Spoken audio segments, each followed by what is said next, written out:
ভগবান বলেছেন, তুমি সেটাই করছো যেটা তোমার মন চায়, আর ফল সেটাই হচ্ছে যেটা আমি চাই। তাই আমি যেটা চাই সেটা করো, আর ফল সেটাই হবে যেটা তুমি চাও। এই গল্প ভগবান শ্রীকৃষ্ণ আর তার মিত্র অর্জুনকে নিয়ে। খুব সুন্দর একটি কাহিনী, মন দিয়ে শুনুন। ভগবান শ্রীকৃষ্ণ এবং অর্জুন একদিন নিজের রাজ্যে ঘুরতে বেরিয়েছিলেন। তারা দেখলেন এক পণ্ডিত ভিক্ষা করতে বেরিয়েছে। এই ঘর থেকে ও ঘর, এক দরজা থেকে অন্য দরজায় গিয়ে ভিক্ষা করে আনছেন। এটা দেখেই অর্জুনের মায়া হলো, দয়া হলো। সে ভাবল, একজন পণ্ডিত মশাই কেন এমন দরজা থেকে দরজায় গিয়ে ভিক্ষা করবেন। তখন সে পণ্ডিতকে ডাকল। পণ্ডিত কাছে এলে তাকে এক পুটলি স্বর্ণমুদ্রা দিলেন।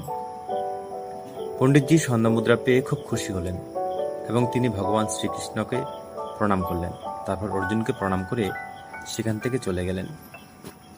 পণ্ডিতজি ভাবলেন, এই এক পুটলি স্বর্ণমুদ্রা দিয়ে তার জীবন বদলে যাবে। তিনি জীবনকে সুন্দর করে সাজাতে পারবেন। তার জীবনের সমস্ত সমস্যা দূর হয়ে যাবে।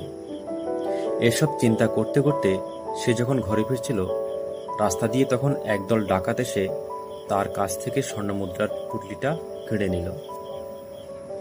পণ্ডিত মশাই তখন বাড়ি গিয়ে তার স্ত্রীকে বললেন, আজ আমাদের ভাগ্য ফেরার কথা ছিল, কিন্তু ভাগ্য ফেরার আগে সেটা সে আগের জায়গায় ফিরে গেল।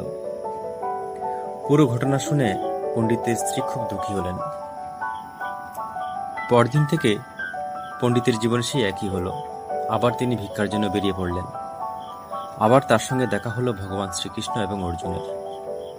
অর্জুন তখন তাকে কাছে ডেকে এনে আবার জিজ্ঞাসা করলেন, কি হলো পণ্ডিত মশাই, আজকে আবার ভিক্ষা কেন করছেন? পণ্ডিতজি তখন তাকে পুরো ঘটনা বললেন, কি করে তার কাছ থেকে ডাকাতরা সব কেড়ে নিল।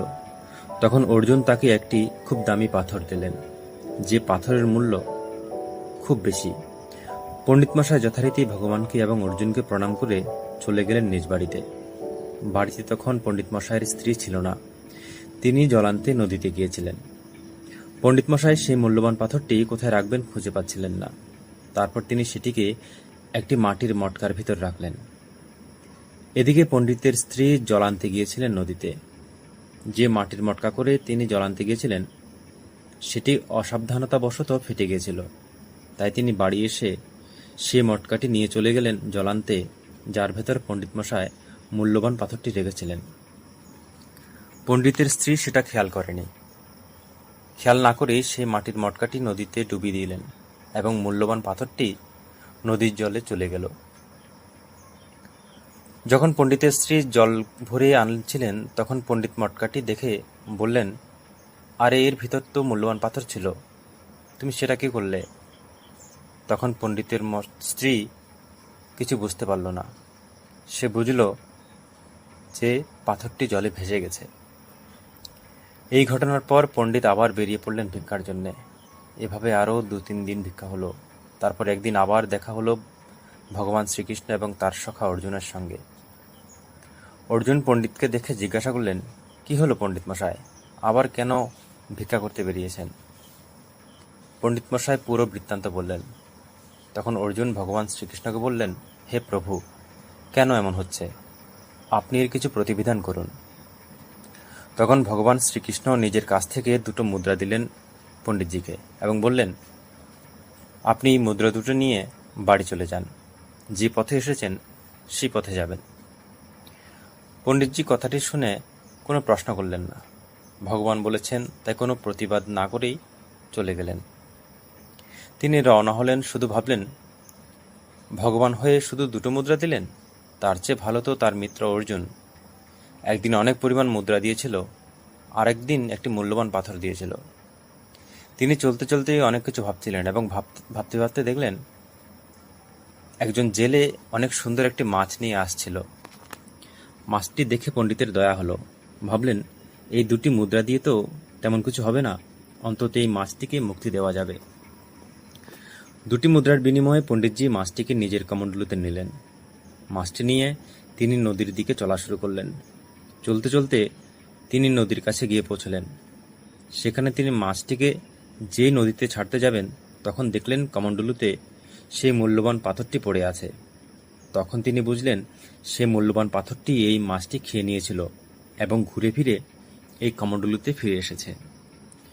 মূল্যবান পাথরটি পেয়ে তিনি চিৎকার করতে লাগলেন আনন্দে। পেয়ে গেছি বলে চিৎকার করছিলেন। ঠিক ওই মুহূর্তে সে ডাকাত দল নদীর পাশ দিয়ে যাচ্ছিল। তারা পণ্ডিতের চিৎকার শুনে ভাবল পণ্ডিতজি তাদের চিনে নিয়েছে এবং তাদের ধরিয়ে দেবে কারো কাছে। তখন ডাকাত দল এসে পণ্ডিতের চরণে এসে ক্ষমা চাইতে শুরু করল। বলল, পণ্ডিত মহারাজ, এই নিন আপনার 1 পুঁটলি স্বর্ণমুদ্রা। এটা আপনার কাছ থেকে আমরা নিয়েছিলাম। আমাদের ক্ষমা করবেন এবং কারো হাতে যেন আমাদের ধরিয়ে দেবেন না। পণ্ডিতজি সব হারিয়ে যাওয়া নিজের পেয়ে গেলেন, স্বর্ণমুদ্রা পেয়ে গেলেন, মূল্যবান পাথরটিও পেয়ে গেলেন। এই দৃশ্যটি দেখে অর্জুন ভগবানকে জিজ্ঞাসা করলেন, হে প্রভু, এটা কি করে সম্ভব হলো? আমি 2 দিন এই পণ্ডিতকে সাহায্য করেছিলাম, কিন্তু কিছুই হলো না। আপনি শুধু 2টো মুদ্রা দিলেন এবং পুরো দৃশ্যই বদলে গেল। কি করে হলো? ভগবান শ্রীকৃষ্ণ তখন বললেন, দেখো অর্জুন, প্রথম দিন মুদ্রা দিয়েছিলে এবং দ্বিতীয় দিন মূল্যবান পাথর দিয়েছিলে। 2টো জিনিস পেয়ে তিনি শুধু নিজের কথা ভেবেছিলেন, নিজের জীবন গড়ার কথাই ভেবেছিলেন। আর যখন আমি তাকে 2টো মুদ্রা দিয়েছিলাম, তখন তিনি একটা মাছের মুক্তির কথা ভেবেছিলেন। আর যখনই তিনি অন্য কারো ভালোর জন্য ভাবা শুরু করলেন, অন্য কারো উপকার করার জন্য ভাবলেন, ঠিক তখনই তার জীবনের চমৎকার হতে শুরু হলো। ভগবান শ্রীকৃষ্ণের আর অর্জুনের এই ছোট গল্প থেকে এক সুন্দর শিক্ষা পাই। যখন মানুষ অন্যের জন্য ভাবা শুরু করে, তখন সেটা বহুগুণ ভালো হয়ে সেই মানুষের জীবনে ফিরে আসে। তাই জীবনে যখনই কোনো সুযোগ আসে বন্ধুরা, তখন অন্যের উপকারের কথা ভাববেন এবং আপনার কর্মগুণই আপনার জীবনকে অনেক সুন্দর করবে। আপনার কর্মের ফল আপনি পাবেনই। অনেক সময় দেখা যায় অনেক মানুষ অল্পের জন্যই কোনো বড় দুর্ঘটনা থেকে বেঁচে যায়, কারণ তার কর্মগুণ এতটাই ভালো ছিল যে তাকে সেই দুর্ঘটনার হাত থেকে বাঁচাতে পারে সেই কর্মগুলি। আপনার জীবনে অনেক বড় সংকট পেরিয়ে যায় কারণ আপনার কর্মগুণ ভালো। তাই বলি, কর্ম করে চলুন, সৎকর্ম। টাকা তো অনেক ইনকাম করা খুব সহজ, তাই আশীর্বাদ ইনকাম করার চেষ্টা করুন। ধন্যবাদ।